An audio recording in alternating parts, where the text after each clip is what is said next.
Remonstrances, Representative Frederick. Thank you, Mr. Speaker. A 12-year-old that I've known all his life told me several days ago that he no longer wanted to be a police officer. He wanted me to know that he would not call the police if he had a problem because he was not sure if they would shoot me. Those are his quotes. Our community's trust in the Portland police was already limited. 2 recent incidents set back things more than 2 decades. The video showing the officer stalking a 12-year-old before shooting her with a beanbag, and the fact that Campbell was shot in the back confirmed for many that there was little respect for the community on the part of the police. Portland's black community has felt under siege and has seen the police as an occupying force for many years. Sizer and her predecessors have tried to, Chief Sizer and her predecessors have tried to build bridges. But the way the police union responded to the beanbag incident as well as the repeated incidents have undermined those efforts. And every time another member of our community dies and the use of force is characterized as consistent with procedures and training, our confidence in the system sinks even lower. I am also not encouraged, as I'd like to be, by the response from the rank and file of the police union. A number of officers, black and white, have talked with me on the street and in the grocery store, very upset about the attitudes of their fellow police officers, but also very clear that they would be ostracized if they went public with their concerns. They've seen it happen before. There is a belief among some of the rank and file that they can do whatever they want.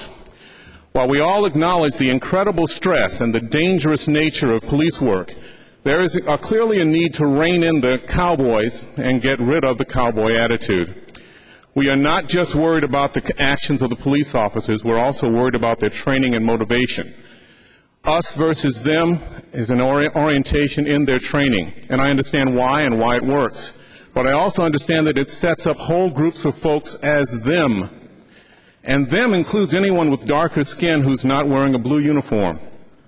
Those with darker skin who do wear the blue uniform have to prove themselves every day. Those without a uniform are approached with suspicion and fear, and suspicion and fear lead to overreaction. And let me just say one more thing.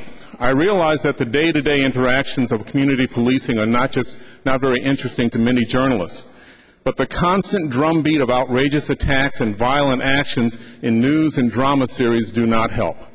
If the primary narrative is that every day, every encounter with police is a gun battle, it can only lead to escalated tension on both sides.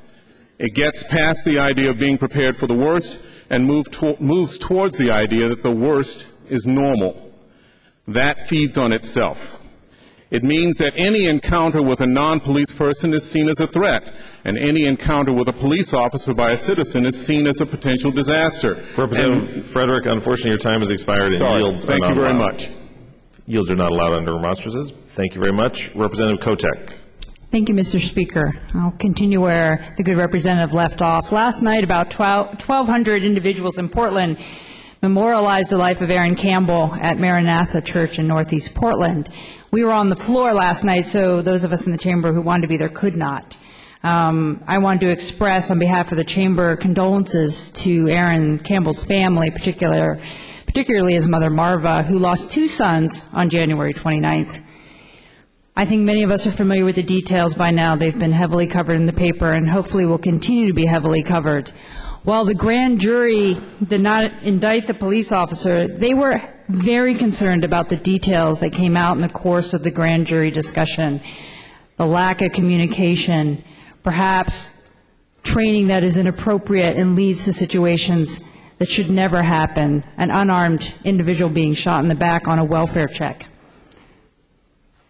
I think it's incumbent upon all of us at whatever elected level we are to pay attention to incidents like this because it undermines the confidence that residents have in their public safety officers. And that is a very, very difficult thing to have in your community because people need to have confidence to be able to call their officers in any situation and know that the outcome will be what we all hope, that lives are saved and lives go on. And in this situation, we've had a number of shootings in Portland, disproportionately impacting communities of color in Portland, but it affects every member of the Portland community. And I pledge to the members of the folks in my district that I will work on this issue when I go back, encouraging also other members of the Portland delegation to continue to talk with our local officials, our police officers, our law enforcement leaders, the union members there, that we have to resolve this issue